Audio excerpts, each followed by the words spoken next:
घरात जर सोन्याचा डाग काय ना ठेवता का नाही अजून, जर ती काय पाठवली चिठ्ठी दुकानात न बाबा ह्यांचाही सोन्याचा डाग द्या, आणि मग त्यावेळेस काय लक्ष नाही देता, ह्याचा त्याला दिला त्याचा त्याला दिला, काय होतं मग? काय होईल? नुकसान होईल का नाही? मग तसं केलं तर चालतं का? तिथं लक्ष देऊन त्याचा डाग त्याला द्यावा लागेल का नाही? का कोणाचा पण दिला तर चालतं? नाही म्हण, नाही तर होय तर म्हण, चालतंय म्हणून सांग. लक्ष द्यावं लागतं ना. तसं इथं पण लक्ष द्यावं लागतं, नुकसान होईल ना तर. मोक्षात पण जीव आहेत हे सांगतोय ना. मोक्षाला गेलेले जीव असतेत फै. कसे असतेत ते सांग बरं. त्यांना शरीर नसतं, त्यांना जन्म नसतो, ज्यांना मृत्यू नाही, असे ते मोक्षाला गेलेले जीव असते ते चैतन्य है ना, चिन्हाने सहित असते, ज्ञानदर्शनवाले असे जीव. आणि तो जीव असतो, तसा जीव असतो, असा जीव मोक्षामध्ये आहे.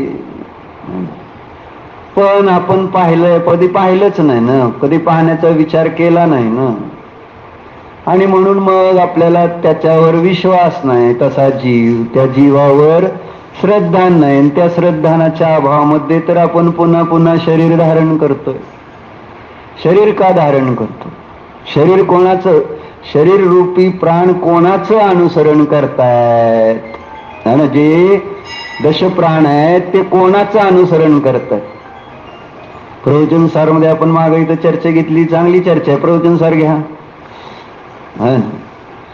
एकदम सुंदर वर्णन करतात आचार्य तिथं, की हे जे शरीर आहे ना, ते शरीर कोणाच्या पाठीमागे लागलेलं आहे. सगळ्यांच्या पाठीमागे शरीर लागत नाही बरं का. शरीर कोणाला मिळतंय? शरीर कोणाच्या पाठीमागे लागतं हे सांगत होतं म्हणून.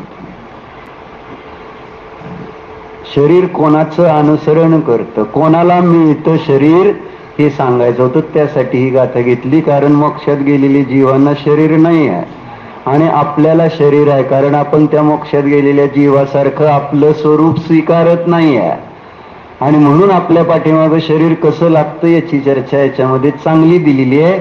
म्हणून हे काढलं होतं प्रकरण. ज्यांना अशरीरी व्हायचे त्यांच्यासाठी हे प्रकरण आहे. आपल्याला काय संबंध नाही. शरीर माझ्या पाठीमागं लागलं म्हणजे म्हटलं संसार माझ्या पाठीमागं लागलाय, 7.5 शरीर म्हणजेच. आणि असं वाटलं पाहिजे ना, 7.5 आमच्या मागं लागली म्हणून. ठीक आहे, असू द्या. काय म्हणले बघा, 145 गाथेत शीर्षक घेऊन, थोडं गाथा घेऊन ती चर्चा सांगणार आहे. अथ एवं नियतत्वमुक्त्वा ज्ञानज्ञेय विभागेन आत्मानं निश्चिन्वन् आत्मनः अत्यंत विभक्तत्वाय व्यवहार जीवत्व हेतुम् आलोचयति. काय म्हणजे आपल्याला इथं जीव आहे ना, तो बाजूला काढून द्यायचा आहे. ज्या अवस्थेमध्ये आपण आहोत त्या अवस्थेमध्ये जे जीवाचा निर्णय करून आलेली आहेत माग, है ना, ज्ञान स्वभावी जीव असतो आणि ज्ञेय स्वभावी जीव असतो. जीव कसा असतो? ज्ञान स्वभावी पण असतो आणि ज्ञेय स्वभावी पण असतो. याचा सुंदर निर्णय करून आलेले आहेत 144 गाथेपर्यंत. लक्ष दे. कारण अनादी काळापासून अज्ञानानं आपण आपल्या जीवाचं स्वरूप ज्ञान म्हणून आपण स्वीकारलं नव्हतं, स्वीकारत नाही. आणि पहिला अधिकार त्याच्यासाठी समर्पित आहे, ज्ञान तत्व प्रज्ञापन अधिकार. कारण अज्ञानाने आजपर्यंत मला जे ज्ञान झालंय ते ज्ञान कशाच्या द्वारे झालं? कशाद्वारे आपल्याला ज्ञान होतं असं वाटतं? आणि जेव्हा जेव्हा माझ्या समोर पदार्थ येतो, वस्तू येते, त्या वस्तूच्या द्वारे मला ज्ञान होत असताना मी त्या ठिकाणी त्या वस्तूला ज्ञानाचं कारण मानत असताना ती वस्तूच ज्ञान आहे असं मानतो. पदार्थ, ज्या पदार्थामुळे मला ज्ञान होत तो पदार्थच ज्ञान आहे अशी एक कल्पना केली जाते अज्ञान अवस्थेमध्ये. कारण निमित्ताचा प्रभाव इतका आहे. निमित्ताशिवाय आपल्याला काय ओळखच नाही. ह्याला निमित्त म्हणतात असं वगैरे काय माहिती नाही, पण निमित्ताचा प्रभाव असा आहे की जे जे पराच्या द्वारे आपल्यामध्ये परिणाम बनतात ते परिणाम सगळे पराचेच मानले जातात. माझा काय मी म्हणून काय नाहीच आहे, माझं म्हणून काय अस्तित्व असं नाहीच आहे. म्हणजे माझ्या अर्थात एक जीव नावाचा पदार्थ आणि त्या जीव नावाच्या पदार्थाचं अस्तित्व म्हणून असं काय आपल्यासाठी नाही. कारण जे काही आपलं जीवन चाललेलं आहे ना, खाण्यापिण्यावर, श्वासोश्वासावर, पैशावर, कुटुंब परिवारावर, शरीरावर, याच्यावर माझं जीवन जेव्हा चाललेलं आहे त्यावेळेस मला त्यापासून वेगळा एक मी कोणीतरी आहे हे मला समजणार कशासाठी, माझं श्रद्धांतसं होणार कशासाठी. कारण आपलं रोजचं जीवन कसं चाललंय सांगा. भूक लागल्यानंतर जेवतोय त्यावेळेस आपल्याला वाटतंय की नाही, हा भोजन हे जीवन आहे. जे भोजन मिळण्यासाठी आपल्याला काय लागते, पैसे लागते, है ना. म्हणजे धान्य आणायला पैसे, भाजीपाला, फळ हे सगळं आणायला काय लागते, पैसे. मग त्या पैशामुळे मला ते अन्न मिळतं, भोजन मिळतं, म्हणून पैसेच काय जीवन आहे. काय धन हे जीवन नाही का. त्यामुळे धन वाचवायचा किती प्रयत्न करतो. धन वाचवलं तर किती आनंद होतो. परवाच त्यांना सांगत होते त्यांच्या नातवाचं कौतुक आहे ना. त्यांनी 2 गॅस टाक्याचे पैसे वाचवले. 2 गॅस टाक्याचे आहे ना. म्हणजे माणूस सहजासहजी सांग तसं काय नाही, पण आनंदाने सांगत होतं का नाही. ओमने आमच्या त्याच्यात गॅस गिझर असतील, मग आता त्याचा काय उपयोग कसं काय म्हणजे काय माहिती नाही, पण त्या 2 गॅस टाकीच्या ह्याच्यात त्यांनी इलेक्ट्रिकचं हे गिझर लावले. आता तुम्ही म्हणताल इलेक्ट्रिक गिझर लावल्यानंतर त्याचं इलेक्ट्रिकचं बिल येणार का, तर त्यांनी त्याच्यासाठी आहे ना 6 लाख खर्च करून त्यांनी आपलं हे लावलं, सोलर लावलं. त्यामुळे त्याचे 6,000 वाचले. 7 लाख रुपये घालवले बरं का, आणि 6,000 वाचवले. म्हणजे माणूस कल्पना करतं कुठून तरी काहीतरी असं. म्हणजे प्राण ज्याच्यात आहे त्याच्याबद्दल आपल्याला किती जागरूकता असते. मला ते आवडलं त्याच्यामुळं. एवढं जर जागरूक आपण स्वतःसाठी आपल्या प्रत्येक पर्यायाची किंमत जर कळली असती आणि त्याच्यासाठी आपण जागृत राहून आपल्याला त्या पर्यायाचा उपयोग कसा करायचा, कुठं करायचा हे जर कळलं असतं तर आहे ना शांती, सगळी शांती. ओम शांती.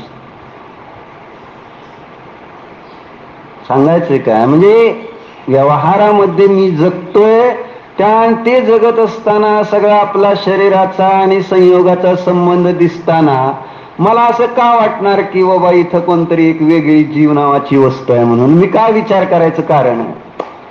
माझं दुकान माझं आहे, माझं घर माझं आहे, माझी मुलं माझी आहेत, माझी नातवं माझी आहेत, हे सगळं मी माझं, आणि त्याच्या निमित्तात सगळं जे काय तेच माझं अस्तित्व आहे. अशी बुद्धी भ्रष्ट झालेली आहे, बाकी काय नाही. भ्रष्ट बुद्धी. तर तेव्हा आचार्यांना सांगावं लागलं बाबा ज्ञान त्या वस्तूचं नसतं. ज्ञान त्या प्रकाशामुळे झालं तर प्रकाशाचं नसतं. ज्ञान इंद्रियाने झालं म्हणून इंद्रियांचं नसतं रे बाबांनो, असं सांगायचं होतं. ह्याच ज्ञान आपल्याला, कारण आपल्याला ज्ञान होताना कशाने दिसतंय. जर बहिरं झालं तर ती काय ऐकू येईल का. म्हणजे कानानेच मला ज्ञान होतं शब्दाचं, असा इतका आपला त्याचा संबंध घट्ट संबंध झालाय म्हणून सांगतो. नित्य तादात्म्य संबंध जिथं बहिर. काय नाही.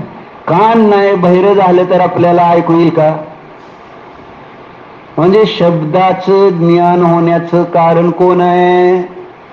कानच आहे, ज्ञान नाही. अशी इतकी इतकी विचित्रता झाली. ज्ञान कशाने होते? शब्दाचं ज्ञान ह्यानेच होतं. रूपाचं ज्ञान त्याच्यामुळे होतं. जर डोळे नाही, आंधळा असला तर दाखवा कसं दिसतंय, कसं दिसतंय. अरे तुम्ही रोज झोपता, कान वापरता का डोळे वापरता? स्वप्न बघता ना? कानाने बघता का? ना सॉरी, कानाने ऐकता का डोळ्याने बघता? जेव्हा झोपल्यावर स्वप्न पडतं तेव्हा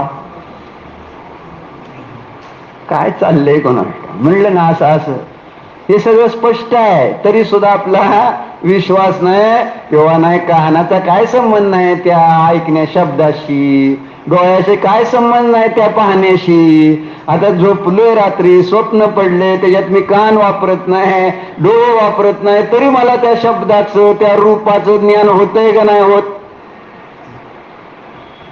होतंय का नाही होत? मग कशानं झालं ते? आणि कोण विचार करते एवढं? कोण विचार करते? उठल्यानंतर मला एवढंच कळते की डोळे उघडल्यावर दिसते आणि कानाने ऐकू येत. सकाळी उठलं की विषय संपला ना. झोपेत काय का असे ना, पण आपल्याला संबंध कशाची येतो? जेव्हा जेव्हा शब्द ऐकतोय, जेव्हा जेव्हा रूप पाहतोय, माझा संबंध या कान आणि डोळ्याशीच आहे, इंद्रियांशीच आहे. मग ते खराब झाले तर माझं ज्ञान म्हणजे मला ते ज्ञान नाही, म्हणून ज्ञान इंद्रियांचं मांडलेलं आहे. भयंकर खराब परिस्थिती आहे. काय म्हणजे परिस्थिती काय चांगली नाही आहे.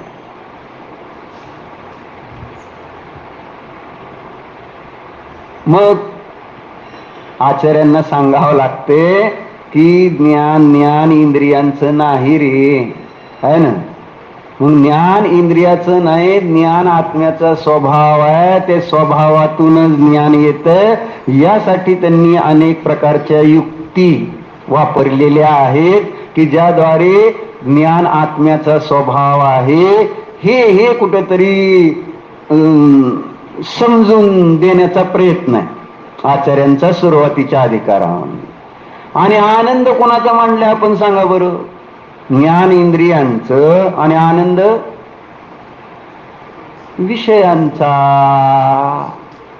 मला आज आनंद जो येतो, सुख जे मिळतं, ते कशातून मिळतं? इंद्रियांचे जे विषय आहेत, कळतंय ना. डोळ्याचा विषय काय? रूप आदी जे काही बघतो आपण पदार्थ, आणि त्याच्यामध्ये आता नवीन दुकानाला बोर्ड केला, मग छान वाटलं का नाही? आनंद कशातून आला? बोर्ड, सुंदर नवीन बोर्ड केला आणि त्याच्यातनं आनंद येतो ना. आनंद विषयातून. शब्द चांगले चांगले ऐकायला मिळाले, ऐकले आपण मुद्दामून, है ना, तर आपल्याला तो आनंद त्या भजनातून, गाण्यातून, संगीतातून येताना भासित होतोय ना, का नाही? भोजन करताना आनंद कशातून येतोय? त्या पदार्थातून. जे काय आपल्याला इष्ट पदार्थ आहेत भोजनामधले, त्या इष्ट पदार्थाचा भोग घेत असताना मला आनंद आला. मी काय केला? सिद्धांत बनवला. तेव्हा आनंद विषयांचा आहे, विषयांचा आहे. जर विषय भोग नसतील तर मला आनंद मिळणार नाही. म्हणून आज पण मी आनंदासाठी पाहुणे काय करतोय सांगा? आनंदासाठी काय चाललंय? माझा प्रयोग कोणता चाललाय आनंदासाठी? इंजिनियर साहेब, आनंदासाठी माझा आज पण प्रयोग काय?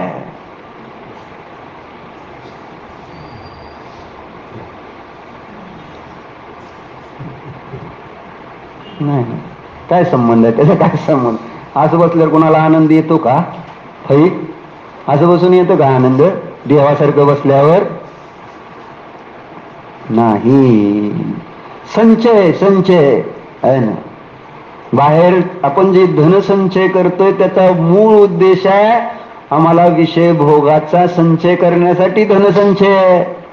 आज धन पण एक विषयच होऊन गेलेला आनंदाचा, आणि म्हणून मग त्या धनामध्ये आनंद तो पण एक विषय आहे ना इंद्रियांचा. तसं बघितलं तर धन खाता येतं काय, गोड लागतं का, कसं लागतं बघितलं का, कधी खाल्लं का अध्यक्ष? बघा एक दिवस खाऊन कसं, म्हणजे गोड आहे म्हणून साठवताय त्याच्यासाठी विचारलं. त्याला ना टेस्ट आहे, काय टेस्ट असते का त्याला, तरी सुद्धा धन गोड. तसं बघितलं तर पाच इंद्रियांमधचा विषय तो असं काय भोगण्यासाठी नाही आहे. पैसे काय त्याचं काय रूप आहे, असं खास रूप आहे म्हणून त्या ठिकाणी ते आवडायचंय काय त्याच्यात. चौकोनी आपलं नाही, रेक्टँगल असते, रेक्टँगल एक नोट असते बस, का त्याला ती रूप आहे का ती? रेक्टँगल मध्ये काय आनंद असतो? रेक्टँगल मध्ये काय म्हणत त्याला? आयत. आयत मध्ये काय आनंद आहे सांगा बरं? आयत आकृतीच असते ना ती कागदाची, देतो तुम्हाला आयत आकृती कागदाची आहे ना. काय काय म्हणजे तसं रूपामध्ये ते जर नोटेचं रूप बघितलं तर असं काय स्पेशल रूप आहे असं थोडंच आहे त्याचं. आणि जसं एखाद्या स्त्रीचं नटीचं रूप बघितलं काय प्रशांत मध्ये बघतोय की नाही माणूस? बघतोय म्हणते अजून सुद्धा. तसं नोट काय, नोटेत काय असं विशेष काय मला सांगा बघण्यासारखं? पण तरी बघ आहे ना, नोट म्हणजे इंद्रिय म्हणजे डोळ्याचा पण नाही. काय विशेष संगीत ऐकू येतं का नोटामधलं? खरखर मोजताना वगैरे काय येते काय संगीत कानाला गोड नोटा अशा?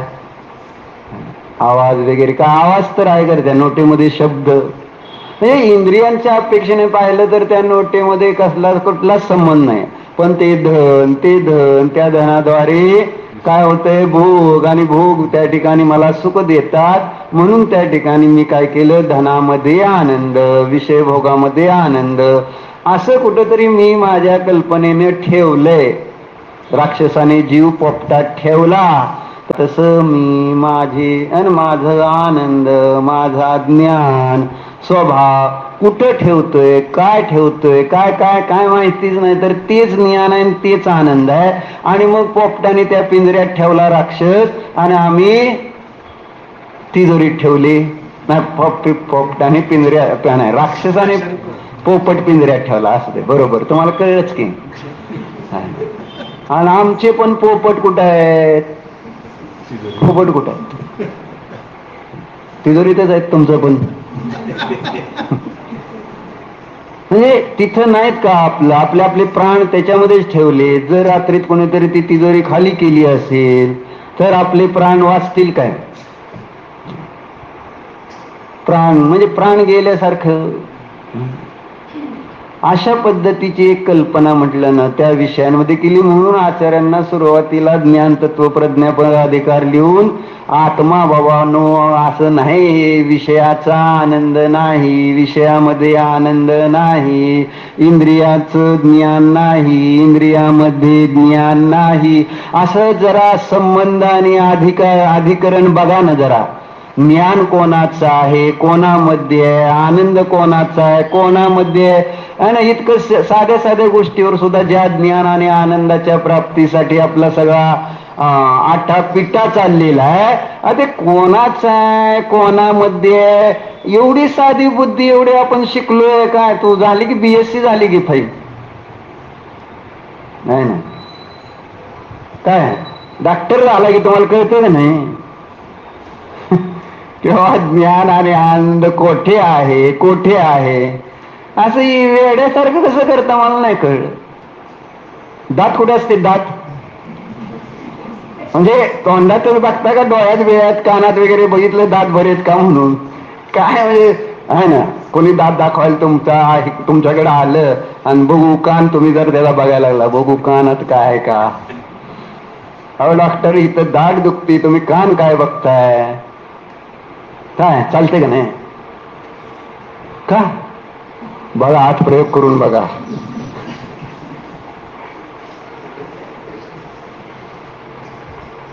कानाचे डॉक्टर नाही, दाताचे डॉक्टर आहे. कळते की नाही? कळते की नाही? साधं कळते.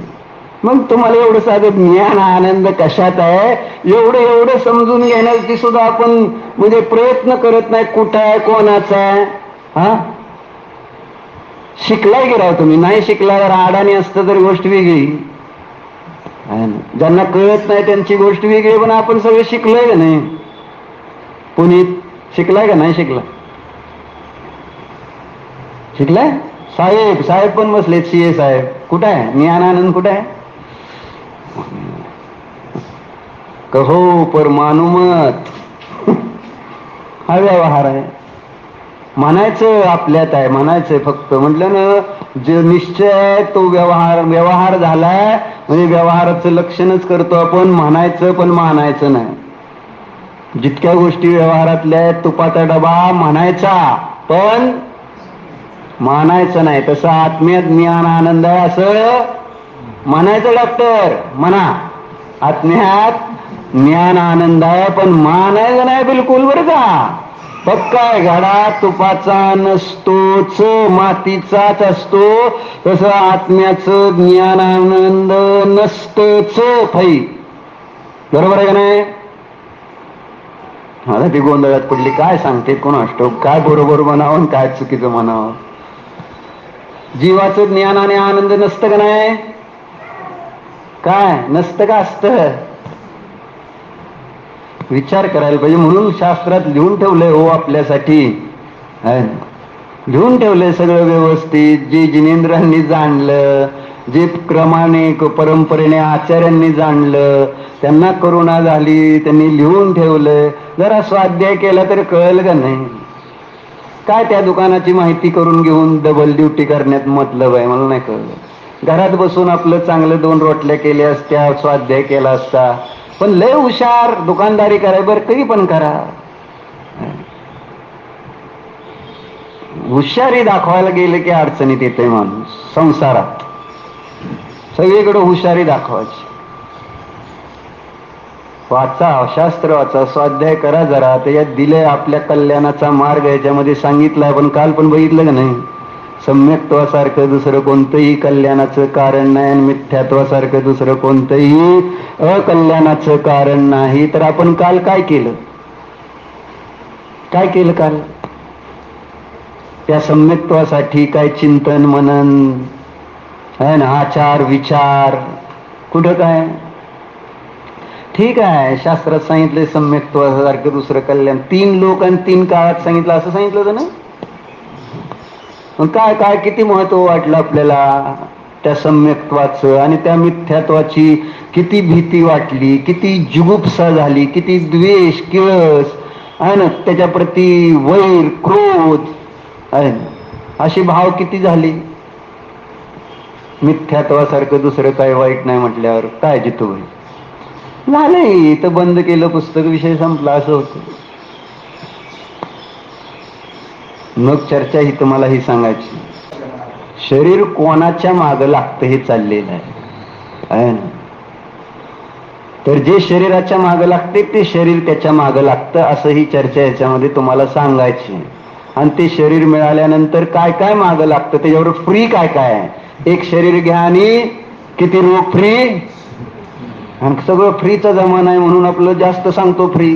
एका कितीवर किती येत आहे ना, एका अंगोलावर 96 रोग. भावपाहुड मध्ये आपलं झालेली आहे ती चर्चा. कुंदकुंदाचार्यांनी लिहून ठेवली. आणि कर्णानुयोगाच्या विद्वानांना तर माहिती असेल, संगीता का की माहित आहे ना. मग संपूर्ण शरीर किती अंगुलचं आहे आणि किती किती रोग असते तो त्या ह्याच्यात शरीरात. हा काय जर 96 नुसते 96,000 96,000 आहेत. मला वाटलं 96 आहेत म्हटलं. बर किती म्हणला?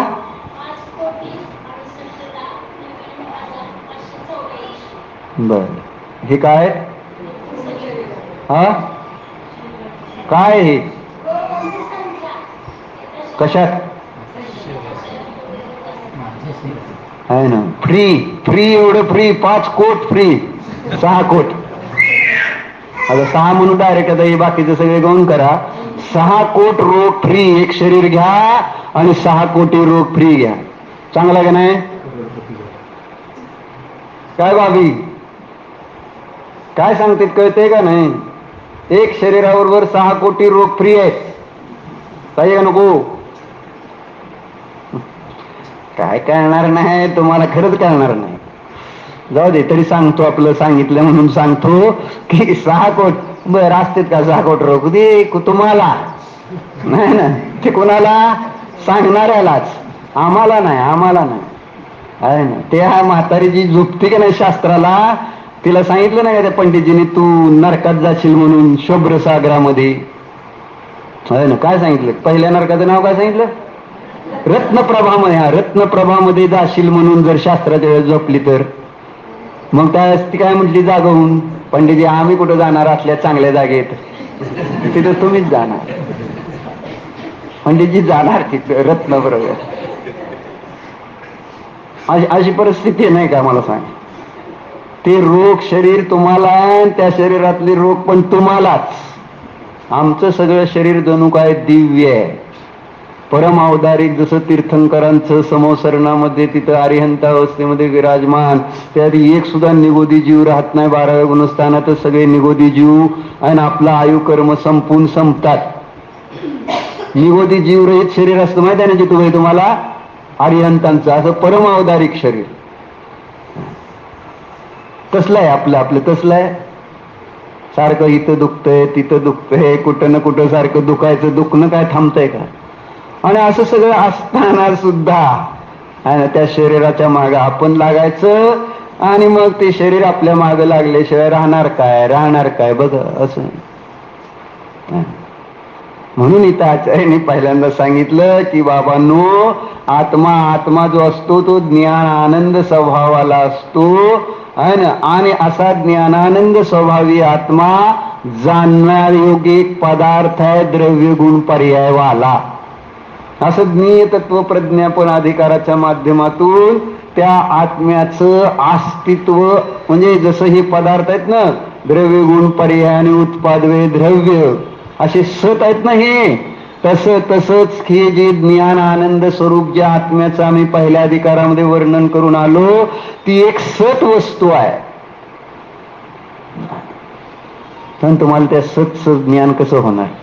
तुम्हाला सतचं लक्षण येतंय काय? सत म्हणजे उत्पादवे द्रव्ययुक्तम सत, गुण पर्याय व द्रव्यम, सगळं छान छान येतंय.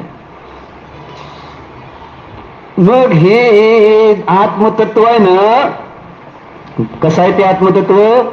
ज्ञान आनंद वाला आहे. हे पहिल्यांदा सिद्ध करून दाखवलं. ज्ञान आनंद आत्म्याचा आहे. कारण इथं सुरुवात करतानाच त्यांनी सांगितली, बाबा लोकांना आनंद पाहिजे, जीवांना आनंद पाहिजे, तर ते आनंद आणि ज्ञान आत्म्याचं स्वरूप आहे हे फिक्स करून दिलं. आणि ते ज्ञान आनंद काल्पनिक पदार्थाचं नाही आहे. हे ज्ञान आनंद कुठं नुसतं हवेत असल्यासारखं नाही. जसं इंद्रिय विषय भोगातलं सुख काल्पनिक आहे, तसं त्या ठिकाणी आत्म्यामध्ये आत्मा जो ज्ञानानंद स्वभावी आहे तो काल्पनिक नाही. त्याला जरी तुम्ही आम्ही कल्पना म्हणून जर डोक्यात ठेवायचा प्रयत्न केला, त्यामुळे ती कल्पना राहणार नाही, ती आहे ना. जसं मरण, जन्मलाय तर मरण आहेच. असं काय तुम्ही मला नाही असं कल्पना करून बसताल तर तसं नाही, त्याला ते आहेच. काय पाहुणे लक्षात येते का? म्हणजे प्रत्येक जणाने आपण कल्पना केलेलीच आहे की आपल्याला तुला मरण आहे का आधी म्हणतोय, पण मान्य आहे का तुला मरण आहे म्हणून? आत्ता जर गळा दाबला तर मरण मान्य आहे का तुला? गळा दाबल्यावर मरशील का नाही? मरशील. मान्य नाही कोणाला सुद्धा मृत्यू स्वीकारणार आत्ता या घडीला. भले वय झालं असेल, शरीरामध्ये रोग अधिक असतील, शरीर धारण केलंय, बालक आहे तर, आणि म्हातारा जरी झाला कसं जरी झाला तरी मान्य आहे का?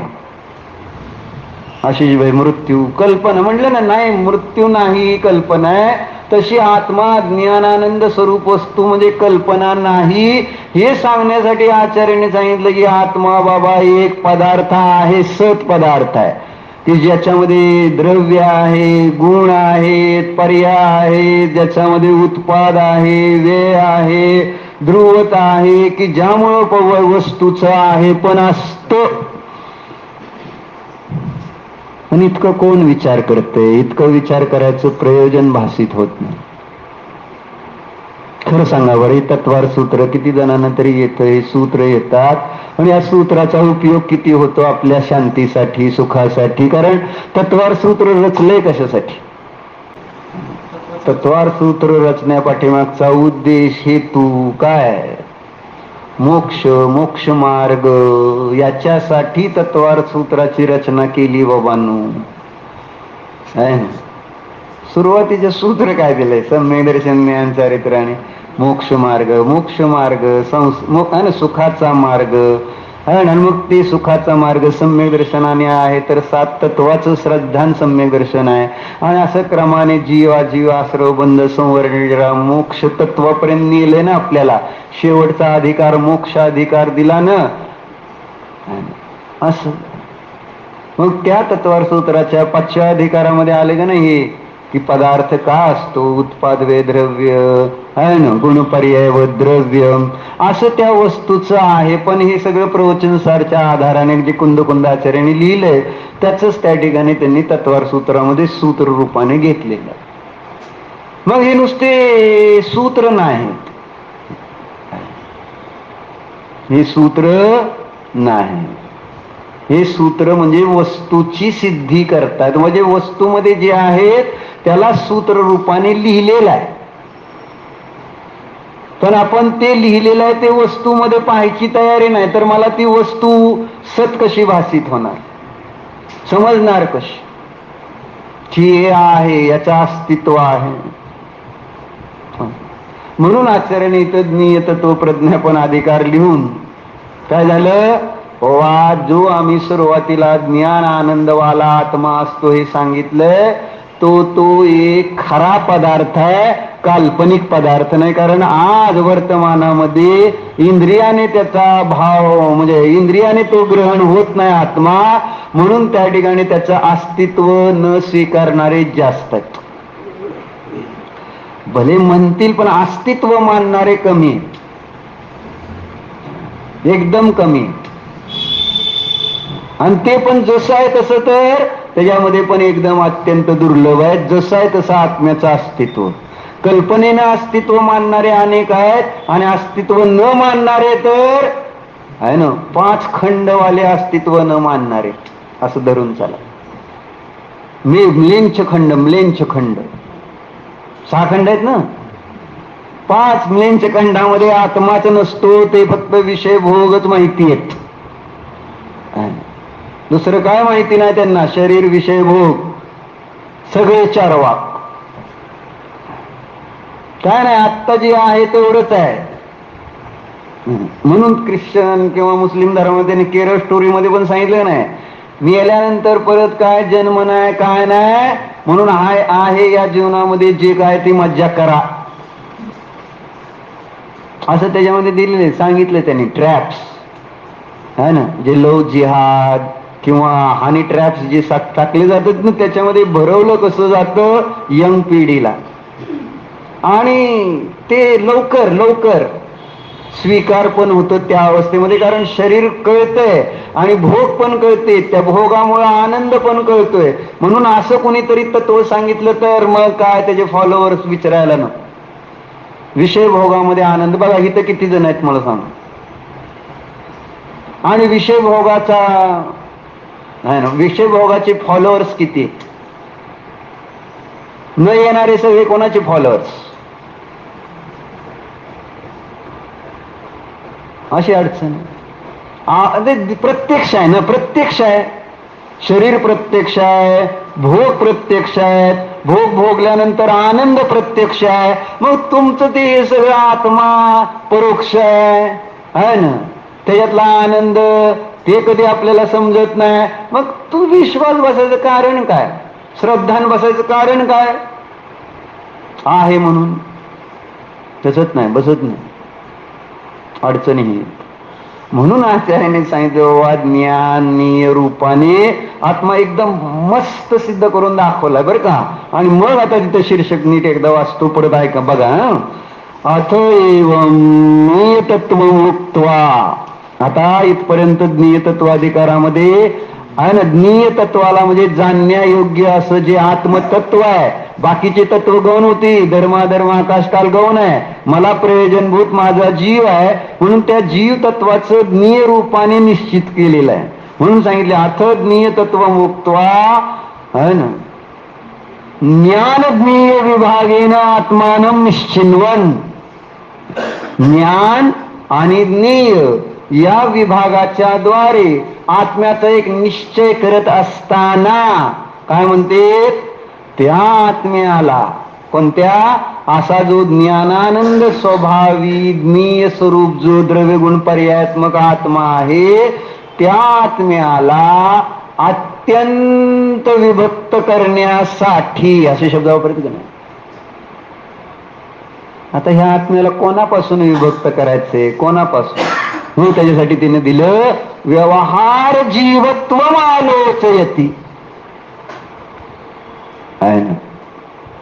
कोणापासून विभक्त करायचंय,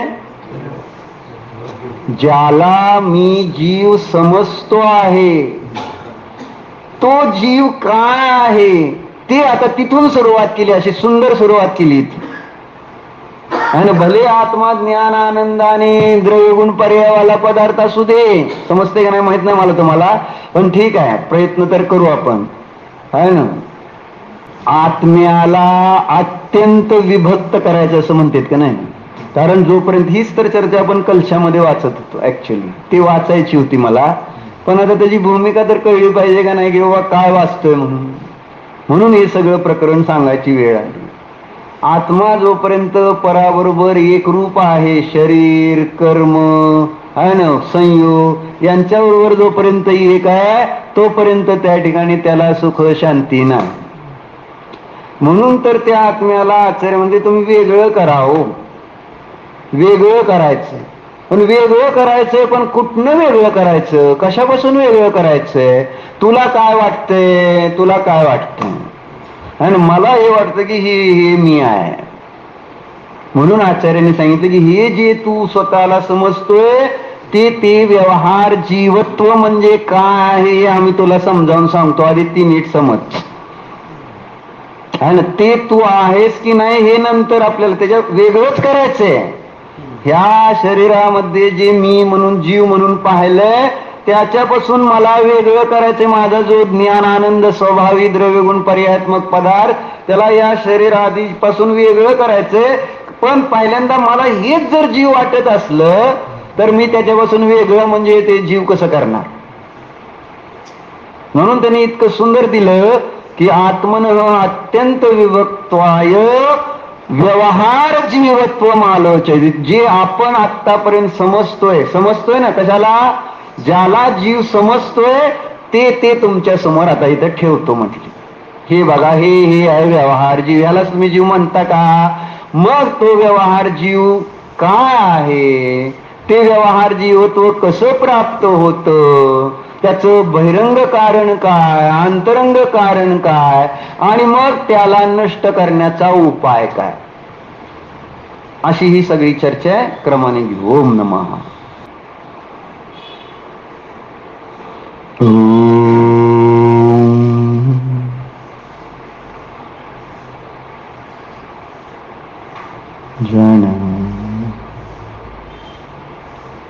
ज्ञानानंद स्वभावी हा मी आत्मा आहे. मी जीव स्वभावाने ज्ञानानंद स्वरूप आहे.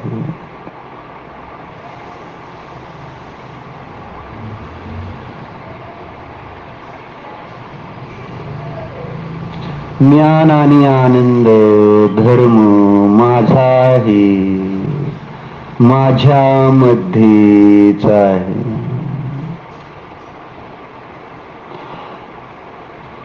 ज्ञानानंद शरीर इंद्रिय इंद्रियांच्या विषयामध्ये नाही.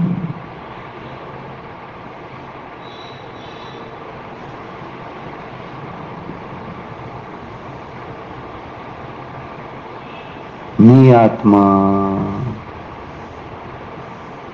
मी शरीरापासून भिन्न आत्मा,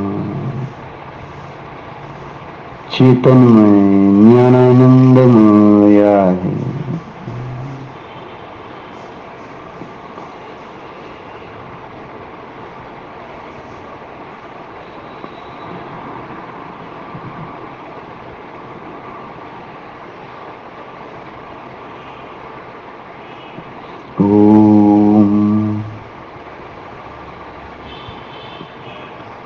विसर्जन.